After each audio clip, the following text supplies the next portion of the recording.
매일 증인이 되리라는 제목의 말씀. 위임 목사 정성훈. 사도행전 18장 5절에서 10절 말씀. 5절 실라와 디모데가 마게도냐로부터 내려오매 바울이 하나님의 말씀을 붙잡혀 유대인들에게 예수는 그리스도라 밝히 증언하니. 6절 그들이 대적하여 비방하거늘 바울이 옷을 털면서 이르되 너희 피가 너희 머리로 돌아갈 것이요 나는 깨끗하니라. 이후에는 이방인에게로 가리라 하고. 7절 거기서 옮겨 하나님을 경외하는 디도 유스도라 하는 사람의 집에 들어가니 그 집은 회당 옆이라. 8절 또 회당장 그리스보가 온 집안과 더불어 주를 믿으며 수많은 고린도 사람도 듣고 믿어 세례를 받더라. 9절 밤에 주께서 환상 가운데 바울에게 말씀하시되 두려워하지 말며 침묵하지 말고 말하라. 10절 내가 너와 함께 있음에 어떤 사람도 너를 대적하여 해롭게 할 자가 없을 것이니 이는 이 성 중에 내 백성이 많음이라 하시더라. 아멘. 어느 이발사 한 분이 예수를 믿고 보니 예수를 믿는 것이 너무 기쁘고 즐겁고 감사하고 감격스럽게 이루 말할 수가 없더랍니다. 나 같은 죄인 살리신 주님의 은혜, 이 은혜를 어떻게 보답할까 궁리를 하다가 하나님이 기뻐하시는 일을 해야 되겠다. 하나님이 제일 기뻐하시는 일은 무엇일까? 바로 영혼 구원하는 일이 아닐까? 자기의 이발사라고 하는 직업을 통해서 복음을 전하기로 결심하고 실행에 옮기게 됩니다. 머리를 깎아주고 면도를 해주는 그 1시간만은 자기 마음대로 할 수 있는 시간이기 때문에 이 시간을 이용해서 복음을 전해야지. 나름대로 계획을 세우고 언제쯤 복음 전도를 시작하면 좋을까? 면도할 때가 좋겠다. 이렇게 생각을 하고 머리를 깎아준 다음 손님을 의자를 뒤로 젖혀서 눕혀놓고 나서 날카로운 면도칼을 목에 들이대면서 이렇게 질문을 했다고 합니다. 지금 이 순간 죽음이 찾아오더라도 죽을 준비가 되어 있습니까? 구원받을 확신이 있습니까? 구원은 오직 예수 그리스도로 말미암아 오는 것입니다. 그러므로 예수 그리스도를 믿어야 살 수 있습니다. 예수 그리스도를 믿으시겠습니까? 면도칼을 목에 대고 믿으시겠습니까? 물어보는데 누가 아니라고 대답을 하겠습니까? 마지못해 고개를 끄덕끄덕 하면서 믿겠습니다. 그러면 이제부터 저와 함께 교회 다니시겠습니까? 약속하실 수 있겠습니까? 그냥 예라고 대답한 상황에서 아니라고 말하기도 또 이상하고 해서 예, 앞으로 교회 다니도록 약속하겠습니다. 그러면 약속하셨습니다. 그래서 그해 전도왕이 되었다는 이야기가 전해지고 있습니다. 이런 식으로 전도하지는 못하더라도 지금까지 신앙생활을 해오면서 한 번쯤 예수 믿으세요. 복음을 전해본 적이 있느냐라고 하는 것입니다. 물론이죠. 저는 매일 증인이 되어 살아가고 있습니다. 저는 복음 전파에 항상 앞장서서 실천하고 있습니다. 이렇게 대답할 수 있는 사람은 그리 많지 않으리라 생각합니다. 여러분, 한국교회 교인들 중에 한 번이라도 전도해 본 사람이 얼마나 되리라 생각하십니까? 교인 전체 가운데 한 번이라도 복음을 전해봤습니다 라고 대답하는 사람의 비율이 15%에 불과했다고 합니다. 기독교 성장연구소에서 조사한 바에 따르면 85%가 아직도 입을 열어 복음을 전해본 적이 없다라고 하는 것입니다. 아마 우리 교회 성도들에게 물어보면 아마 이 비율이 조금 더 나오지 않을까 생각합니다. 그러나 많은 경우에 집사가 되고 권사가 되고 장로가 되었음에도 불구하고 신앙생활을 10년, 20년, 30년 해오고 있음에도 불구하고 한 번도 예수 믿으라고 전도해 본 적이 없다는 것은 참 불행한 일이 아닐 수가 없습니다. 코로나 시기를 지나면서 교회 부흥이라고 하는 말이 쏙 들어가 버리고 말았습니다. 교회 성장이라고 하는 말도 이제는 쉽게 꺼내지를 못하는 상황에 처해 있습니다. 코로나 이전의 상황으로 돌아가면 좋겠다. 그 이전의 상황으로 회복되면 좋겠다라고 하는 바람만 있을 뿐이지 교회 부흥과 성장을 위해 어떻게 해야 되느냐라고 하는 대안이 나오고 있지를 않는 상황이라고 할 수 있습니다. 그러나 저는 확신하기를 한국교회 성도들 15%를 넘어서서 30%, 40%, 50% 정도만 된다 해도 교회 부흥은 손쉽게 이루어질 수 있다고 저는 믿습니다. 전도하지 않기 때문에 교회가 부흥하지 못하고 있는 것입니다. 부흥이 안 되는 원인을 멀리서 찾을 것이 아니라 가장 가까운 데서 찾는다면 복음 전도에 우리가 게을리하고 있기 때문이라고 말할 수 있을 것입니다. 한국교회 교인들이 각성해서 구령의 열정을 가지고 매일 증인이 되리라 결심하고 이 일에 뛰어든다면 교회 부흥은 순식간에 일어날 수 있을 것이라 믿습니다. 우리가 왜 매일 증인으로서의 삶을 살지 못하고 복음 전도에 소홀히 하고 게을리하고 소극적으로 행동하느냐라고 하는 것입니다. 첫 번째 이유는 무관심 때문이라고 할 수 있습니다. 한 영혼이 천하보다 귀하다라고 하는 이 사실을 망각한 채 영혼 구원에 대한 무관심으로 우리가 살아가고 있지는 않는지 우리 자신들을 돌아봐야 할 것입니다. 신앙생활의 우선순위에 1순위를 차지하고 있는 것이 무엇입니까? 아마 모두가 공통적으로 예배라고 답을 할 것입니다. 옳은 대답입니다. 그러나 예배를 통해서 우리가 매일 증인으로서의 삶을 실천해 나가지 못한다면 그 예배는 형식적인 예배에 불과할 수 있다라고 하는 것입니다. 예배는 그 예배를 통해서 주님의 은혜를 힘입고 그 은혜를 힘입고 매일 증인이 되어 살아가야 하는 것입니다. 한국교회가 전도에 무관심하는 한 부흥은 결코 기대할 수 없다는 사실을 잊지 말아야 합니다. 무관심이라고 하는 이 방해물을 치워버려야 그래야 교회가 교회로서의 사명을 감당할 수가 있고 교회가 제대로 된 사명을 감당하고 나아갈 때 비로소 교회가 사람들로부터 인정을 받고 존경을 받고 사랑을 받고 그래서 부흥하고 성장하게 되는 것입니다. 매일 증인이 되지 못한 채 복음 전도에 소홀히 하는 이유가 무엇이겠습니까? 그것은 신앙의 개인화 현상 때문이라고 할 수 있습니다. 나만 잘 믿으면 되지. 나만 집사 되면 되고 나만 권사 되면 되고 나만 장로 되면 된다. 교인들로부터 인정받으면 그만이다라고 하는 생각 때문에 우리의 신앙이 개인을 넘어서서 밖으로 뻗어가지를 못하는 것입니다. 개인이라고 하는 울타리에 갇혀서 개인 신앙에 만족하고 살아간다면 그를 통해서 복음 전도는 결코 이루어질 수가 없을 것입니다. 신앙은 양면성을 가지고 있다라고 할 수 있습니다. 개인적인 것과 사회적인 것이 바로 그것입니다. 우리가 흔히 개인 구원이 먼저냐 사회 구원이 먼저냐를 이야기합니다.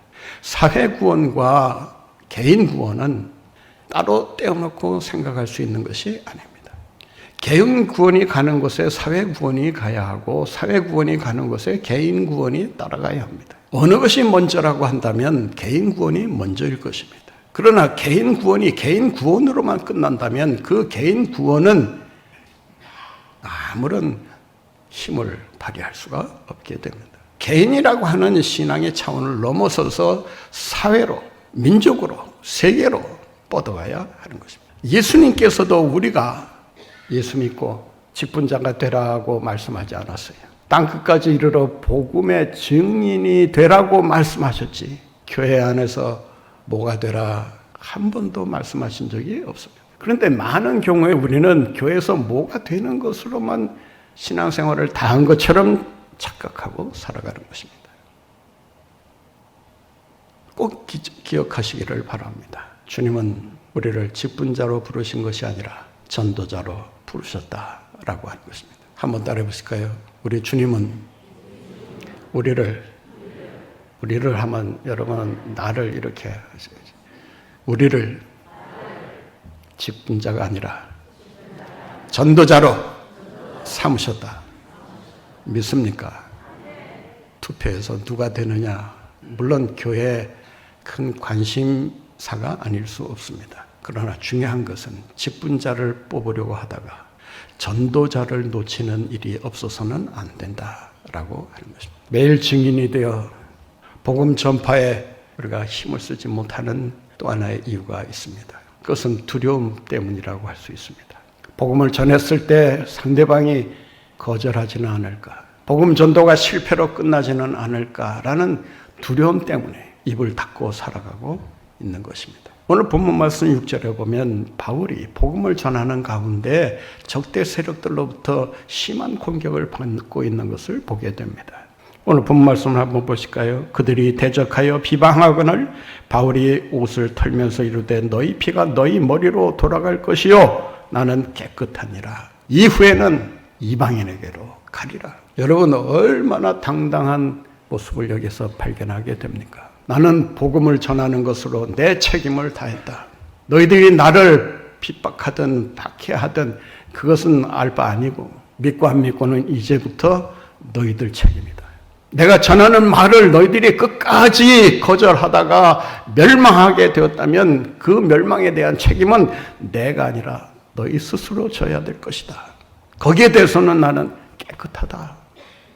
이 말은 하나님의 주권을 확신하는 바울의 그 당당한 모습을 보게 됩니다. 사랑하는 성도 여러분, 내가 복음을 전했는데 상대방이 듣지를 않고 바울에게 적대 세력들이 했던 것처럼 회방하고 비방하고 고소하고 대항하는 이런 자세를 취한다면 여러분은 어떻게 하시겠습니까? 생명의 위협이 다가오면 아무래도 움츠러들 수밖에 없고 두려움을 느끼고 전도하는 일을 무시해버리기가 쉽다라고 하는 것입니다. 그러나 전도는 주님께서 하시는 일임을 기억하고 나는 매일 증인으로서 복음 전파하는 그것을 나는 내 사명으로 알고 복음을 전한다. 복음을 전하는 것으로 나는 끝이다.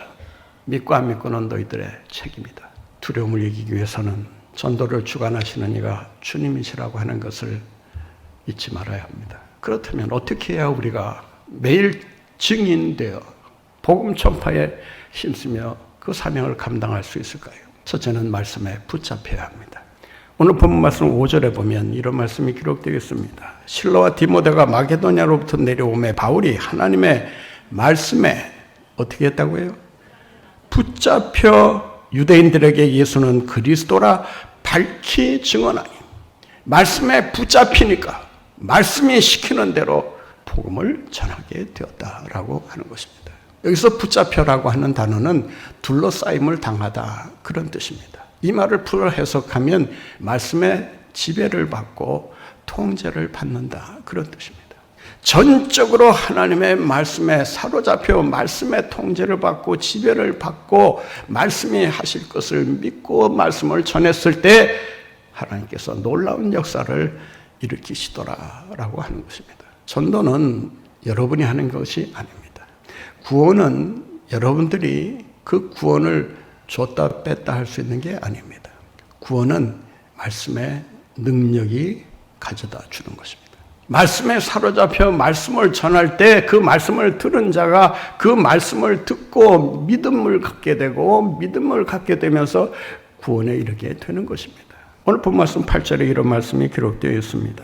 또 회당장 그리스도가 온 집안과 더불어 주를 믿으며 수많은 고린도 사람도 듣고 믿어 세례를 받더라. 듣고 믿고 세례를 받더라. 이것은 하나의 그 연결고리가 꿰어져 있는 모습을 보여주고 있습니다. 들으면 반드시 따라오는 것이 믿음이고 믿음이 오면 그 믿음을 통해서 구원을 확신하게 된다라고 하는 것입니다. 믿고 듣고 세례를 받더라. 여러분, 구원은 말씀이 가지고 있는 능력이 임할 때 나타나게 됩니다. 말씀의 능력을 가지고 그 말씀의 능력을 힘입어 말씀을 전할 때 그 말씀을 듣는 자가 감화를 받게 되고 그리고 회개하고 주님 앞으로 돌아오게 되는 것입니다. 전적으로 말씀이 하는 것입니다. 우리는 다만 전하라 하시는 말씀을 전할 뿐이다 라고 하는 것입니다. 런던에 살고 있는 한 불치병을 앓고 있는 여인이 복음의 말씀을 읽고 회개하고 주님께로 돌아오는 일이 있었다고 합니다. 누가 가서 복음을 전하고 예수를 믿으라고 보내본 적이 없습니다. 그런데 설교집 한 장을 보면서 내가 구원받았다는 사실을 깨우치게 됩니다. 그 설교집 한 장은 어디에서 온 거냐? 호주에서 소포가 배달될 때 그 소포를 포장하는 그런 포장지용으로 이렇게 섞여 들어왔다라고 하는 것입니다. 그 설교집이 어떻게 만들어졌는가를 추적해 봤더니 이런 경로를 통해서 런던에까지 오게 되었다는 거예요. 그 설교가 당시 설교의 황제라고 알려진 스폴전 목사의 설교였다고 합니다. 런던에서 설교한 그 설교 내용이 미국으로 건너가면서 미국에서 책으로 만들어지고 그 책으로 만들어진 설교집이 미국 전역에 퍼지면서 누군가가 호주에 있는 사람에게 그 설교집을 보낸 것입니다. 그 호주에 건너온 이 설교집이 이리저리 돌아다니다가 포장지를 구하는 가운데 포장지 대용으로 그 설교집이 쓰여졌다고 하는 것입니다. 그래서 그 설교집 가운데 한 장이 호주에서 소포로 런던으로 다시 돌아오게 된 것입니다. 런던에서 출발한 복음이 미국으로 건너가고 미국으로 건너간 복음이 호주로 건너가고 호주로 건너간 복음이 다시 그 말씀이 전해진 그 현 지역에 돌아오면서 그 여인이 그 말씀을 듣고 구원을 얻게 되었다라고 하는 것입니다. 여러분, 이 말씀에는 신비한 능력이 있습니다. 말씀에 붙잡혀야 합니다. 진리의 말씀에 붙잡혀 진리의 말씀을 전할 때 진리의 말씀이 그 말씀을 들은 자를 구원하고 믿음의 길로 인도한다라고 하는 것입니다. 그러므로 우리는 말씀에 붙잡혀 전하는 일에 힘써야 합니다. 말씀에 붙잡힐 때 그 말씀에 붙잡힌 자를 건드릴 자가 없습니다. 매일 증인이 되어 복음 전파의 사명을 감당하며 살기 위해서는 어떻게 해야 하는가? 내가 복음을 전할 때 복음을 듣고 주님께로 나올 준비된 영혼이 많이 있다는 사실을 확신해요.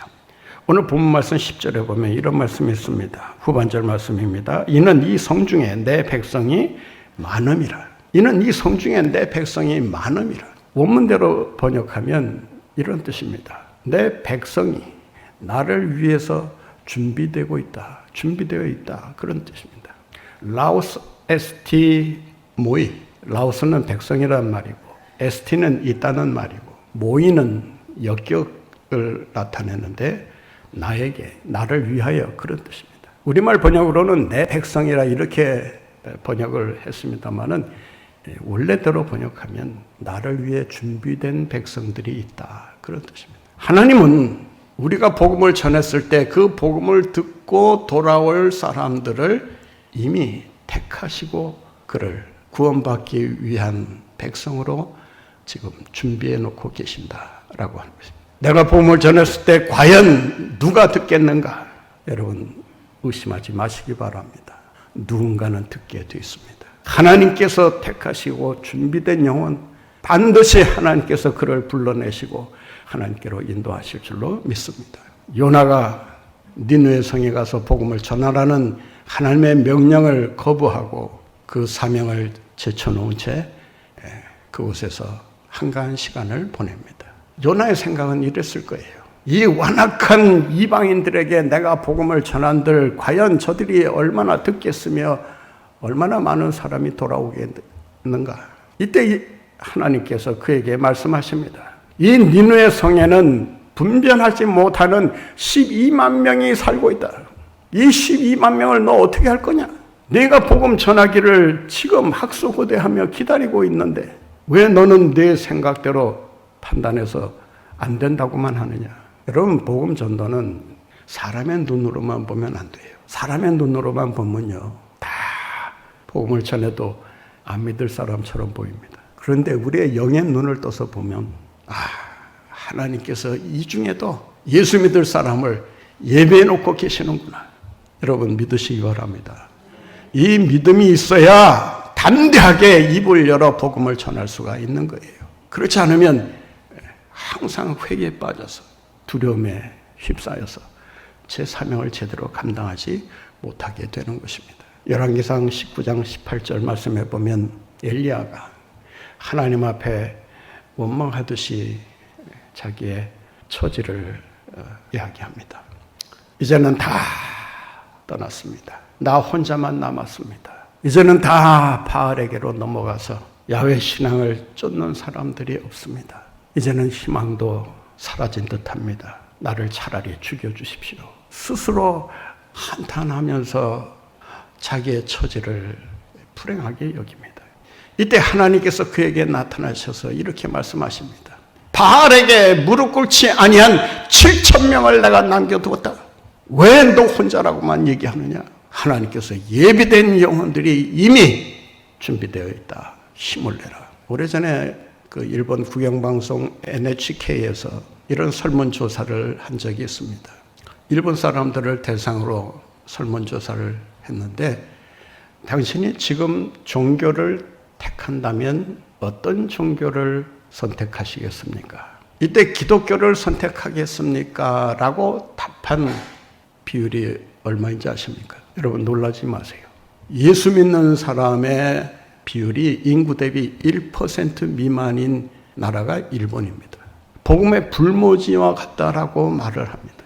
일본에서 교회 부흥은 꿈에도 생각할 수 없는 일이다라고 모두가 자포자기하면서 신앙생활을 하고 있었던 것입니다.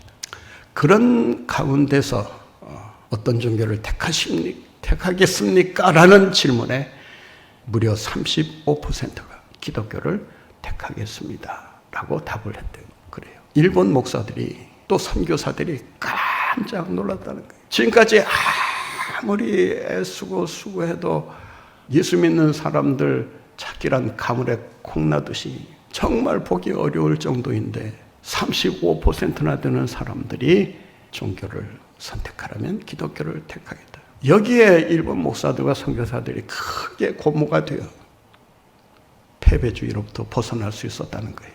늘 안 된다는 말을 입에 달고 살았던 목회자들이 그렇다. 하나님께서 이 성안에 예배해 놓으신 사람들이 있다. 열심히 전도하기 시작을 했다고 하는 것입니다. 사랑하는 성도 여러분, 우리가 선교사를 파송하는 이유가 뭡니까? 그 나라에, 그 지역에 준비된 영혼이 많이 있기 때문이라고 하는 사실 때문이 아니겠습니까? 하나님은 동네에도 여러분이 볼 때는 저 사람 절대 예수 믿을 사람 아니야. 뭐 이렇게 아주 확답을 하고 신앙생활 하시는 분이 있을지 모르겠습니다. 그러나 여러분, 이 성 안에 준비된 영혼이 많다. 이 믿음 가지고 복음 전도에 힘써 헌신하시는 여러분들 모두가 되시기를 바랍니다. 우리가 어떻게 해야 매일 증인이 되어 복음 전파의 사명을 감당할 수 있을까? 주님이 함께 동행하신다는 약속을 믿어야 합니다. 오늘 본 말씀 10절 말씀 다시 한번 읽겠습니다. 내가 너와 함께 있음에 어떤 사람도 너를 대적하여 해롭게 할 자가 없을 것이라.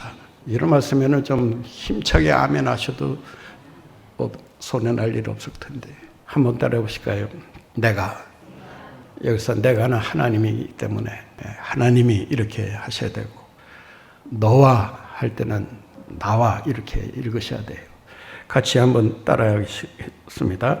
내가 너와 함께 있음에 어떤 사람도 너를 대적하여 해롭게 할 자가 없느니라.